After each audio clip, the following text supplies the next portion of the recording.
Delhi Capitals, यार ये team मतलब लास्ट ईयर ऋषभ पंत के बिना थी, इस बार ऋषभ पंत वापस आ गया था and Rishabh Pant was at he is very physically at least he was looking good. So what went wrong with Delhi Capitals, ये समझना बहुत जरूरी है। सबसे बड़ा मिस्टेक दिल्ली कैपिटल्स का मुझे तो लगता है कि टूर्नामेंट के स्टार्टिंग में ही के पहले ही कर दिया उन्होंने कि फिल सॉल्ट को रिटेन नहीं किया, जो कि एक स्वॉश बकलिंग ओपनर है, he is a phenomenal striker of the ball, उसको रिटेन नहीं किया बिकॉज इनकी ओपनिंग स्पॉट में जगह ही नहीं थे। ये तो मिचेल मार्श को ओपन कराना चाहते थे, पृथ्वी शॉ एक ओपनर थे, डेविड वार्नर थे एंड जेएफएम थे। Second biggest reason is Ponting, Ricky Ponting. मुझे हमेशा लगा है जो भी टीम अभी तक इसने मैनेज किया, ही always starts with lot of experimentation and it takes a lot of time for him to find his settled 11। तो यहाँ पे भी आप देख सकते हो कि पहला मैच अगर आप दिल्ली का लाइनअप देखो तो चार ओवरसीज बैटर खेल रहे थे, और रिकी भुई खेल रहे थे, सुमित कुमार खेल रहे थे, then Shai Hope, Mitch Marsh, David Warner, ये सब खेल रहे थे। ठीक है, तो आई डोंट नो इतना, मतलब सुमित कुमार को तीन चार मैचेस दिए गए उस समय, आपके रसिकदार नहीं थे, तो it takes really really long time for Delhi with Ponting to find the right combination. मुझे लगता है दिल्ली को एक प्री सीजन टूर्नामेंट खेलना चाहिए ताकि इनको थोड़ा राइट कॉम्बिनेशन जल्दी मिल पाए। तो this is one of the problem and Ponting is very desperate to experiment. मुझे ये समझ नहीं आता कि हमेशा इतना क्यों उसको चुल मचा रहता है कि मैं कुछ करूंगा, मैं कुछ करूंगा। और शुरू में जो ये पांच मैच में से चार मैच हार गए ना, वहीं पे इनका टूर्नामेंट लग रहा था खत्म हो गया।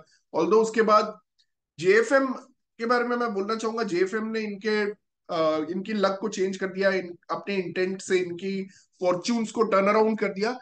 बट जेएफएम, जैसा मैंने रिपोर्ट पढ़ा था कि मैच वन से ही वो मार रहा था नेट्स में, बहुत अच्छी स्ट्राइकिंग कर रहा था नेट्स में, बट इन्होंने ट्राई ही नहीं किया जेएफएम को, और छह मैच लग गए इनको जेएफएम को खिलाने में। जब जेएफएम खेलना शुरू किया तो ये पांच में से चार जीत गए थे and they were back in the tournament. But again अगर लास्ट में आप वही फंस जाते हो नेट रन रेट की वजह से, अपने बिग लॉसेस की वजह से।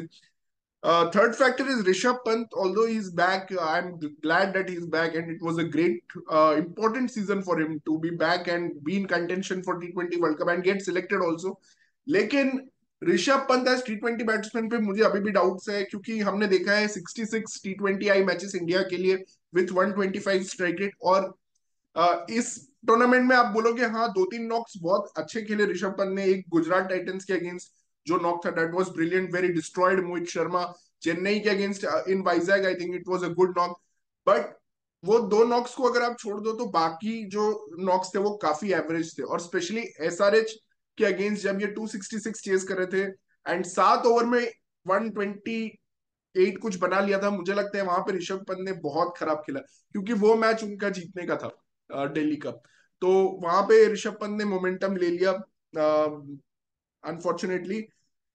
एंड कैप्टनसी में भी Rishabh Pant always finishing those games late, जिसकी वजह से पहली टूर्नामेंट में उनको फाइन लग गया था और बाद में उनको बैन होना पड़ा एक इंपॉर्टेंट मैच जो था दिल्ली के लिए।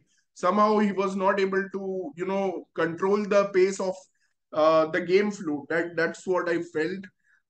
एक महीना लग गया रासिक सलामदार को खिलाने में, who was really a revelation। Again Porel को कहाँ बैटिंग कराना है, पहले फिनिशर फिर उसको ओपनर। मिचेल मार्श कॉम्प्लेक्स कर देता है इनके टीम कॉम्बिनेशन को जब भी वो रहता है। पृथ्वी शॉ जैसे अच्छे बैटर को इन्होंने बैक नहीं किया। मैं श्योर हूं अगर ये डेविड वार्नर और पृथ्वी शॉ को 14 मैचेस खिलाते तो they would have delivered a lot. But शुरू से ही एक मैच खिलाना, एक मैच नहीं खिलाना, कभी नहीं खिलाना, मतलब it was really unfair on Prithvi Shaw to be honest. Overseas bowling इनकी कुछ थी नहीं। एंड्रिक नॉर्किया स्लॉट बॉलिंग करके बहुत छक्के खा चुके थे, उसके बाद इनको पता ही नहीं चला अब क्या करना है, क्योंकि एंड्रिक नॉर्किया के अलावा इनके पास कोई off the pace change of pace bowler है ही नहीं। तो they were always going to suffer, they are very very batting heavy side. They need to think before the next option कि भाई कौन से बॉलर्स को हम ले सकते हैं, क्योंकि इनके पास कोई है नहीं। आई थिंक ये एक टीम थी जिसको मिचेल स्टार्क को खरीदना चाहिए था 25 करोड़ में। बट अक्षर पटेल और कुलदीप यादव के होते हुए भी ये लोग कैसे हार रहे हैं, जो कि इंडिया के दो इंटरनेशनल स्पिनर्स हैं। मुझे भी लगता है कि अक्षर पटेल और कुलदीप यादव अच्छी बॉलिंग कर रहे हैं, it's just that rest of the people are not performing, और अक्षर पटेल को प्रमोट करना is one experimentation that Ponting should have done since last season, but अभी भी नहीं किया। एक मैच जहां पे पंत नहीं खेल रहा था वहां पे उसने अक्षर पटेल को प्रमोट किया, तो अक्षर पटेल ने दिखाया कि वो कितना अच्छा बैट्समैन है। But sadly again this chance was never taken.